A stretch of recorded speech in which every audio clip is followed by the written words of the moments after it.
The artists are out shining political messages on historic Boston landmarks. They're outside shining. Remember when Mr. X did this in Hanson with the water tower? It was awful.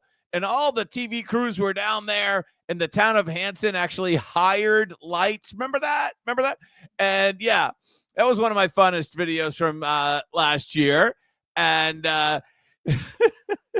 and now, if you do that in support of Mayor Wu, you're an artist. And so they've taken to shining these political messages on this is the Old South Meeting House at Downtown Crossing, the old State House. And they've gone around under some name of that Ben Franklin used to use, I think, shining these messages. And it's art. It's art against tyranny. And the reason why I mention that is that you are seeing quite a bit of these far leftists using the political symbols of our revolution from the 1700s to justify their opposition to Trump. The irony here is the people that are shining lights like this on the Old South Meeting House, if they were in charge, they would not want a smaller government. They want a bigger government. And so when you see Maury Healy celebrate that we're hitting the 250th anniversary of the founding of the country, and you see these radicals out there shining lights and using like the Tesla Tea Party as a way to, like, they're fighting the man, right? As they're fighting the man like Sam Adams would. Understand that these people are big government advocates. If they were in charge, they'd have more government. But they're stealing the iconography. Is that the word? You know the thing. They're stealing our icons to make them theirs, to make a exact opposite political point that Sam Adams was saying. No, limited government. Remember limited government? No taxation without representation. We want independence, freedom. Remember all those important themes? Understand the people that are now stealing the Tea Party, Lexington and Concord, the old state, all of these symbols that they're now appropriate. It's cultural appropriation that they're now appropriating for their point of view because they're fighting Orange Man bad. Understand that these people have it completely inverted, and that they are promoting policies that would actually increase government involvement in basically every part of your life. They're, how do I want to say this? Marxists. I know it's like great. I wish we could go back to the 80s or 90s when the differences between our political parties were like, okay, how are we going to spend the peace dividend? And we can argue over marginal tax rates or something like that. But if you have not yet woken up to the point, and I think most of my audience has, that we're now faced with like an much different political environment than ever before, right? And yeah, for those of us who thought we defeated communism in 1989, like me, I was, oh, thank God that's over. Yeah, it's back. And these people here, they're not freedom fighters. They want to enslave you through the government, and they're using our symbols from our revolution in 1776 to basically turn that on its head. And it was really important to me to because I've seen this over the last several weeks, months, especially with Maury Healy out there promoting the 250th anniversary. we used to call it in 1976, we called it the bicentennial. Is there such a word that's pronounceable for humans like me for the 250? You let me know in the comments, which I love your comments, by the way. So put a comment in there if you want to tell me. I'm just going to call it the 250th. Back in 1976, we could call it the 200th or the bicentennial. I don't know what it is. There's a shorter version of that for for this year, 2020, or well, it's actually not this year. It's next year. Nonetheless, they're stealing our symbols. Let's make sure they are not allowed to do so. So, having said that, I don't know if you heard Jon Stewart yesterday for this clip, which was, I think, a clip that he did in an interview overseas. And you know how it is with Jon Stewart. You can never really tell if he's joking or not. But I think he's joking in this particular interview. Let's take a listen. If you have a media machine that purposefully lies to its people to maintain a political fiction and get themselves power, that is the hallmark of an authoritarian system. Oh, we would never have that in the United States. Not a democratic system. Absolutely.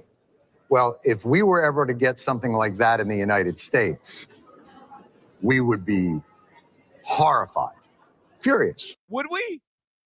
To know that there was an entire media organization designed to bend reality, to manipulate facts, to maintain power, it would, if I may, and I'm not trying to... Like Twitter 1.0? Slam Hungary. It would never happen in the United States. I think he's in Hungary when he's doing the interview, I think. It's just not...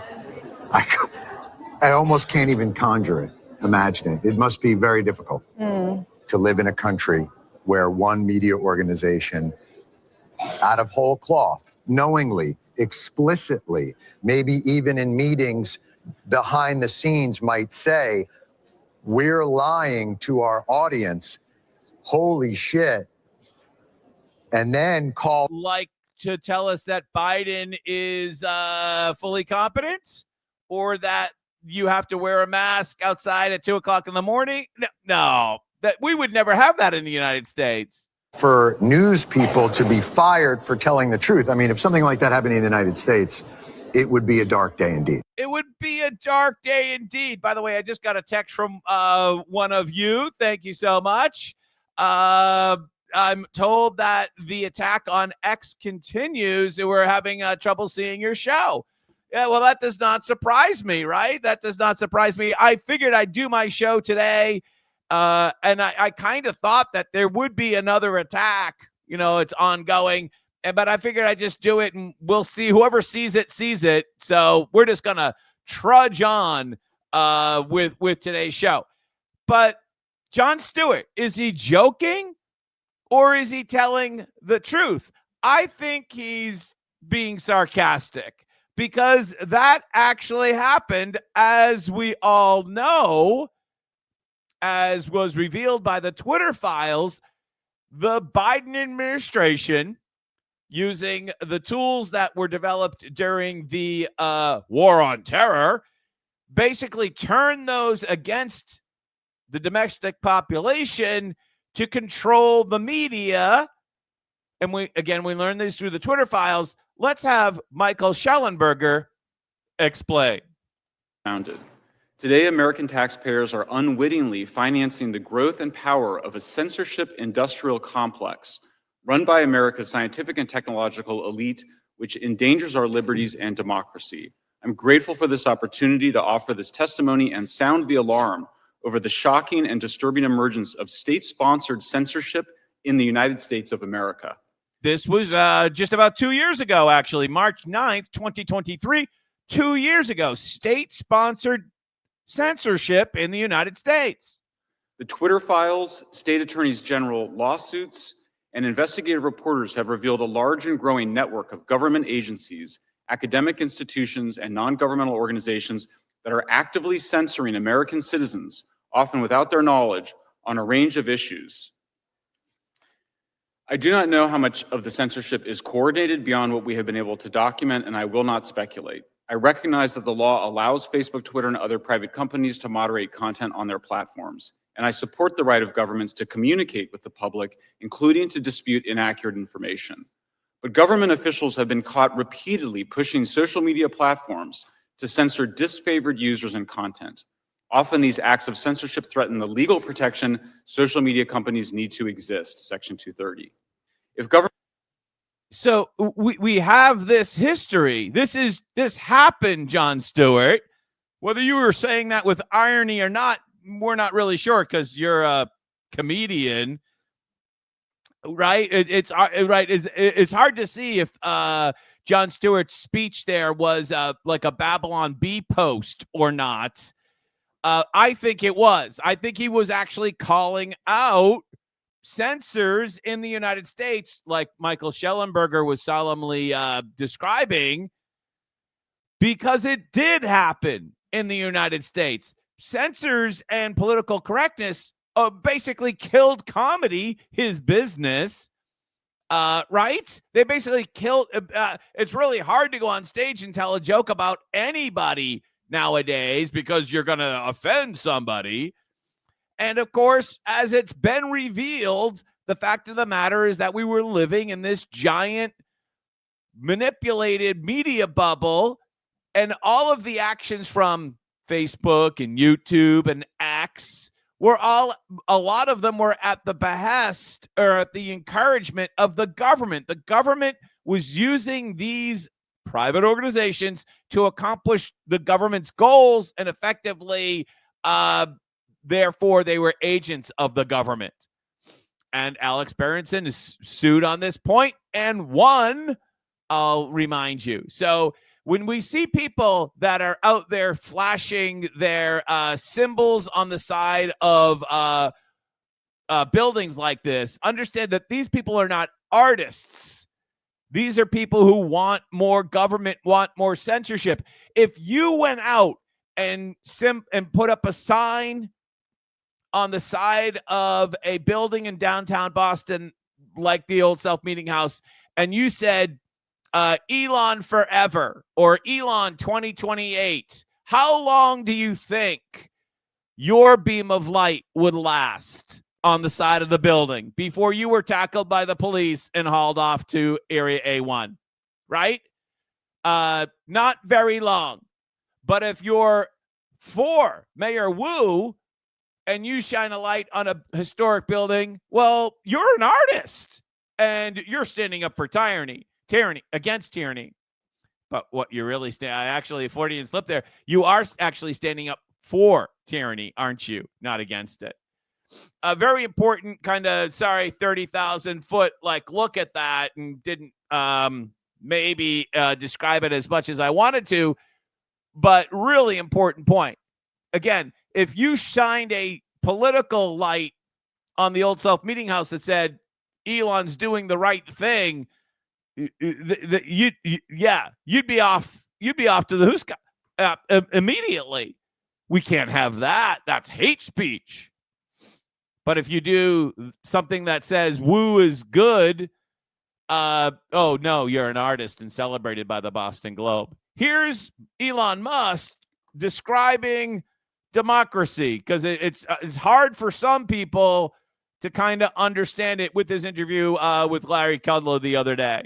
It's like a permanent bureaucracy. I might add, it's a permanently liberal bureaucracy. Yes, very much so. And it's not a bureaucracy that necessarily enforces or implements presidential policy. They don't. In fact, they try their best to thwart presidential policy. That's what the swamp is, right? Right. They just view whoever is the president as the temporary. So the president is the elected representative of the people. Mm-hmm. And if the president cannot get things implemented as a reflection of the will of the people, then what we have is not a democracy, we have a bureaucracy. We have rule of the bureau, not rule of the people. And that's what we're trying to defeat here, is the bureaucracy and have rule of the people. And understand all the people that are protesting right now, they want the bureaucracy to win. You know, and as you mentioned, the bureaucracy is overwhelmingly Democrat. So Washington, D.C. was 92.5%, I believe, voted for Kamala. So this is overwhelmingly a deep blue situation. How do you Overwhelmingly it's like a deep blue bureaucracy. situation. One of you reminds us, of course, that Trump himself was deplatformed from Twitter or Twitter 1.0, right? Trump was taken off of Twitter, right? As were so many other people that said things like, I don't know if the vaccine works. Oh, right? Can't say that.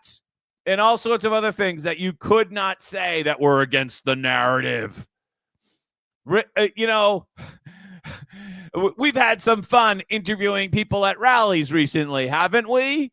Yes, we have. We've had a lot of fun doing that. And it almost seems like they're all alike, just like this government worker. When you wake up or when you're on your weekend and you get the fork in the road message. The fork in the road message. You get the subsequent 5 bullets. Hey, what the hell did you do, you lazy federal worker? The email didn't say that, but it did ask you, what did you do last week?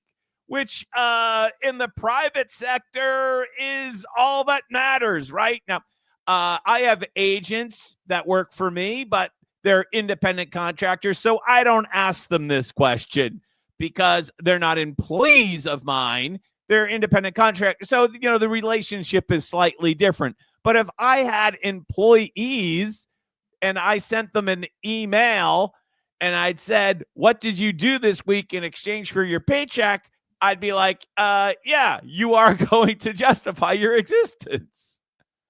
This week?